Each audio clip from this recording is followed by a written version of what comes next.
Halo teman-teman, welcome to update dari Bitcoin dan juga Ethereum. Di video kali ini kita akan update kedua market tersebut ya secara lengkap dan juga peluang-peluangnya dari kedua market big caps tersebut. Jadi cryptocurrency nanti kita akan update big caps-nya dulu, di video selanjutnya nanti kita akan update untuk altcoin-nya seperti itu. Nah, saya mau disclaimer dulu ya sebelumnya, semua informasi yang akan nanti kita sampaikan itu hanya merupakan edukasi ya, teman-teman harus analisa ulang kembali. Jadi langsung aja kita akan coba cek ya. Untuk Bitcoin dulu yang pertama, Bitcoin ini sebenarnya hari apa ya? Hari Kamis kemarin kita sempat melihat ada flash out di sana ya. Teman-teman bisa lihat. Nah, untuk area low kita retest di area lowest-nya 90.000, untuk high-nya kita masuk di 103.000.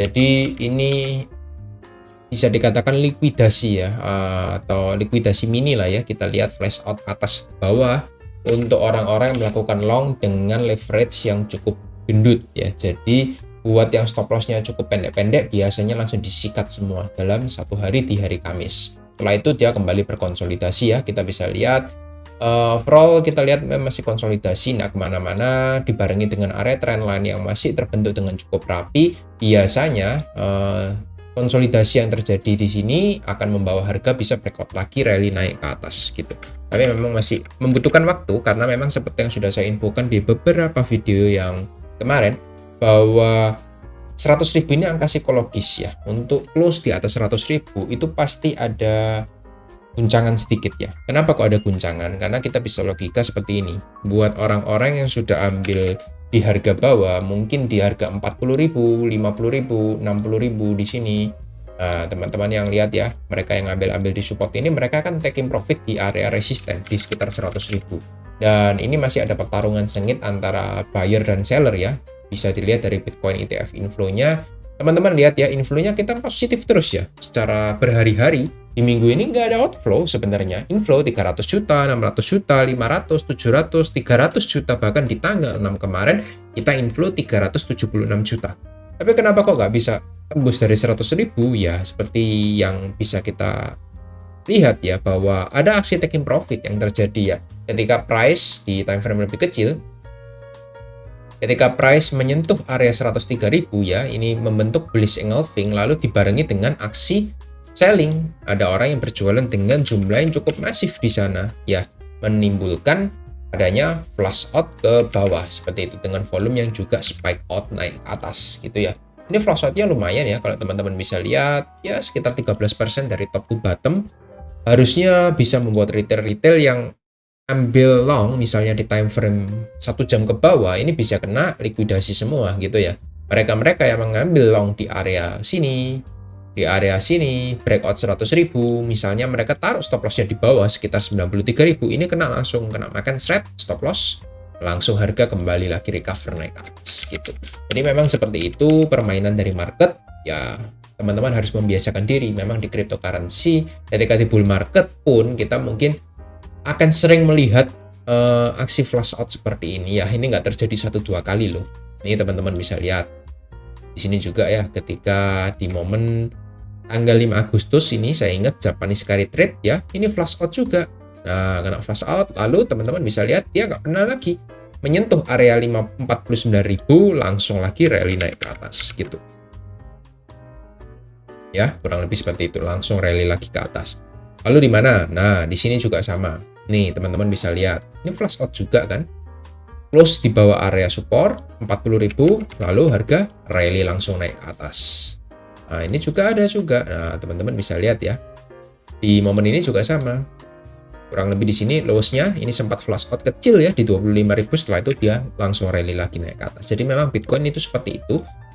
Ketika dia bottoming memang dia sering kali menimbulkan bahwa ada flush out kecil yang terjadi di market. Setelah itu teman-teman bisa lihat kecenderungan market setelah flush out ya, dia nggak akan pernah menyentuh area support itu kembali dan cenderung untuk kembali naik secara impulsif ke atas seperti itu.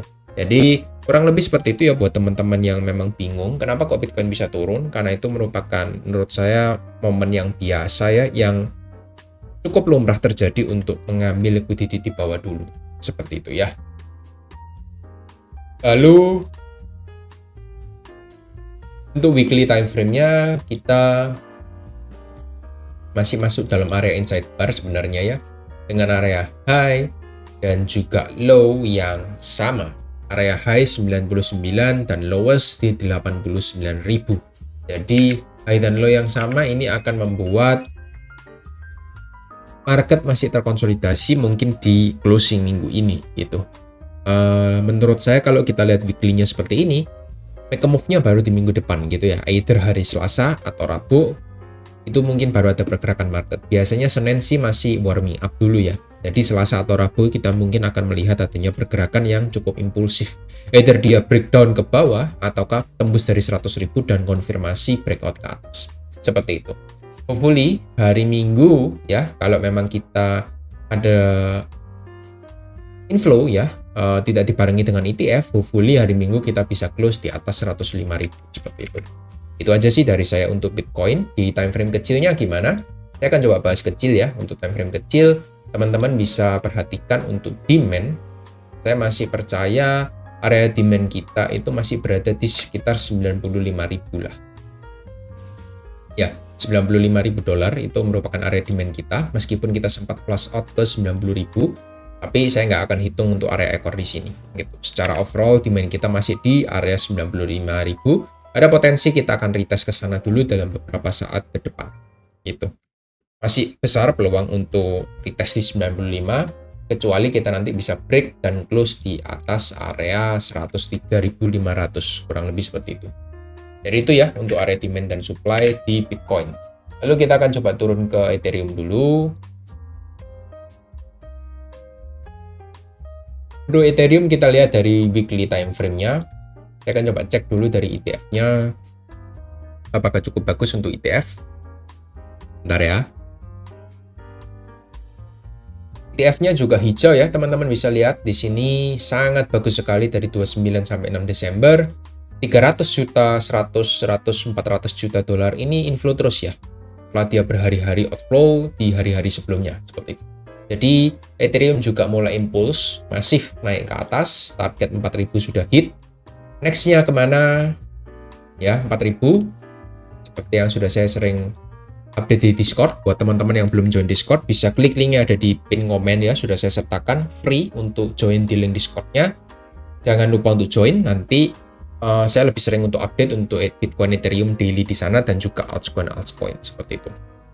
Untuk Ethereum-nya next kemana? 4.600, which is itu all time high, itu akan menjadi tujuan berikutnya ya, all time high di atas ini. Itu. Setelah itu ya nanti kita akan lihat lagi. Kalau nanti impuls bisa 4.600, kita akan coba ukur target kenaikannya. Karena memang Ethereum ini cukup terlambat untuk kenaikannya. Karena saya nggak tahu kenapa, tapi ini ada pattern yang nggak bisa kita abaikan juga ya. Ini pattern konsolidasi menuju breakout yang impulsif menurut saya. Karena ini ada head and shoulder yang sudah terbentuk selama, selama berapa lama ini? Dari tahun 2021 sih. 1.300 hari, which is itu sekitar 3 tahun lebih ya. 3 tahun setengah ada mungkin ya, 3 tahun setengah, 1.300 hari dia sudah terbentuk sebegitu lamanya. Kalau teman-teman lihat di monthly ini lebih jelas lagi head and shoulder-nya. Ini menuju breakout ke atas karena kita sudah mendapati adanya engulfing di area support seperti itu. Jadi kalau breakout sih 6.000-7.000 harusnya sih masih possible sih ya kalau kita lihat itu. Nanti kita akan coba pantau juga secara real time kalau kita sudah breakout dari 4.600. Seperti itu. Untuk daily-nya sih ya kita lihat lebih bagus dibandingkan Bitcoin untuk saat ini. Itu juga terlihat dari Ethereum Bitcoin-nya ya, sudah mulai mendominasi market dibandingkan Bitcoin ya. Kita lihat sudah mulai rebound naik ke atas gitu. Hopefully kita bisa breakout dari supply sehingga kita bisa lebih impulsif lagi untuk kenaikan dari Ethereum di minggu depan. Itu aja sih notes dari saya untuk Ethereum. Masuk area support, dia terpantul dengan bagus, impulsif. Harusnya minggu depan bisa memberikan angin yang lebih segar untuk Ethereum gitu. Note saya sih cuma area supply di atas ini. Kalau dia berhasil breakout sih ya kita akan melihat 4.600 bahkan lebih harusnya bisa hit gitu ya untuk Ethereum. Untuk time frame kecil dari Ethereum setelah 4.000 kita akan coba cek di 1 jam ya. Bentar ya teman-teman. Untuk 1 jamnya kita melihat ada area support yang terbentuk kurang lebih di sini 3770 ya, karena dia juga terpantul beberapa kali di sana. 1, 2, 3 terpantul dan reject di area 3770 itu major supportnya.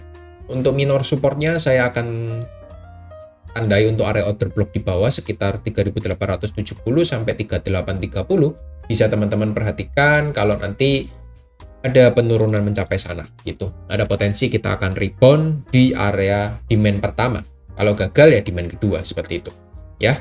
Jadi teman-teman bisa perhatikan untuk dua area ini harusnya nanti akan ada penguatan kembali. Ya, tapi kalau nggak dikasih penguatan sih ini masih sangat possible untuk melanjutkan kenaikannya untuk high-high yang lebih tinggi juga sebenarnya seperti itu. Volumenya gimana? Volumenya saya akan coba cek. Volumenya nggak ada masalah, so far so good ya. Kita sudah bermain di atas rata-rata beberapa hari atau beberapa bulan kemarin gitu ya. Kita sudah bermain sangat bagus. Untuk volumenya sudah menunjukkan tanda-tanda akan rebound dengan impulsif. Itu aja sih, no comment untuk volumenya. Ya, itu untuk Ethereum. Lalu untuk USD dominance, saya akan lihat di sini. USD dominance-nya ini juga penting untuk teman-teman perhatikan, karena kalau ini naik, biasanya altcoin teman-teman, Bitcoin teman-teman, Bitcoin sih harusnya nggak terlalu pengaruh ya, karena Bitcoin sudah cukup strong. Biasanya altcoin gitu ya, Ethereum dan kawan-kawan akan terpengaruh kalau ini bisa rebound gitu. Notes dari saya akan coba tambahkan satu trend line di atas ini ya. Ini 4 jamnya juga teman-teman pasti setuju kalau ini ada trend line gitu.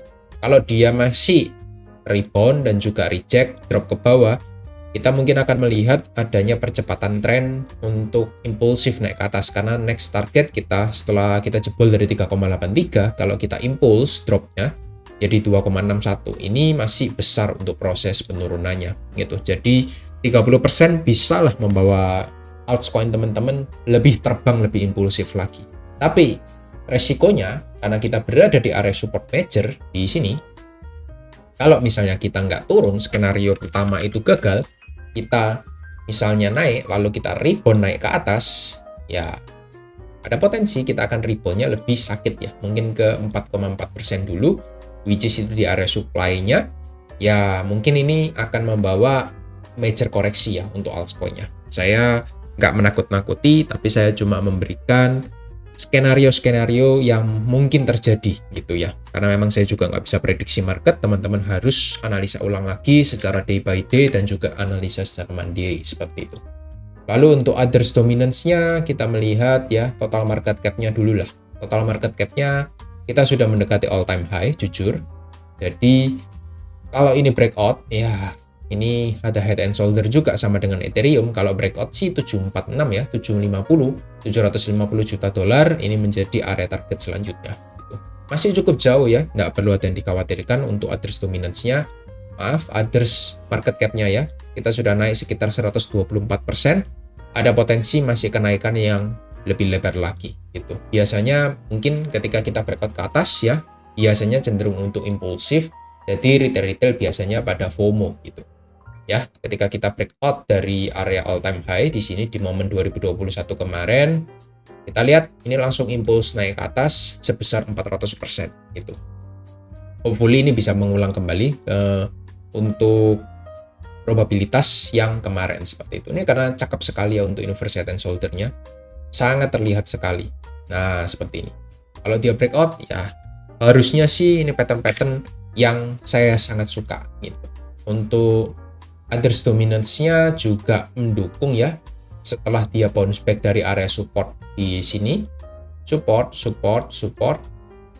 dan support langsung impuls naik ke atas dengan membentuk engulfing dan disertai dengan kenaikan di minggu-minggu berikutnya. Kita sudah naik secara 1, 2, 3, 4, 5, 6 minggu beruntun. Hopefully area 13% bisa kita hit dalam waktu dekat gitu ya. 13 hit, next di 18% gitu.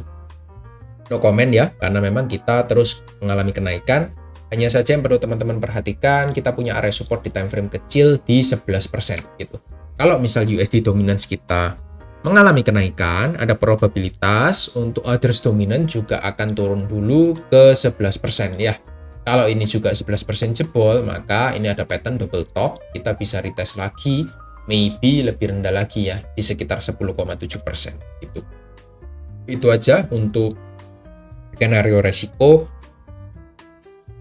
apabila USD dominance itu kembali menguat seperti itu. Untuk total 3 kita yang terakhir ya, saya mau bahas. Total 3 kita sudah dekat dengan all time high juga ya. Bahkan kita sudah all time high ya. Ya, sebentar ya. Ya, kita sudah sempat all time high di 1,15 triliun. Jadi, untuk total 3 kita berada di area resisten mendekati 1,2T ya. Tembus 1,2T harusnya kita bisa ke 1,6T bahkan lebih seperti itu. Untuk total 3 kita sangat-sangat sehat ya untuk penguatannya. Kita bahkan belum breakdown dari area trendline yang saya proyeksikan di time frame hourly ya. Di 4 jam ini ada trendline masih sangat rapi bertahan di sana. Untuk demand-nya saya cuma notes di sini kurang lebih di 1 triliun ya, area psikologis. Kalau dia mau drop ke 1T ya ada probabilitas ke sana juga seperti itu. Itu aja sih dari saya untuk update-update-nya sudah saya sampaikan semua. Thank you semua yang sudah tonton sampai habis. Next kita akan coba bahas altcoin. Saya akan coba pilih satu ya. Setelah itu nanti teman-teman bisa komen mau bahas altcoin yang mana. Thank you semua dan see you next video. Bye-bye.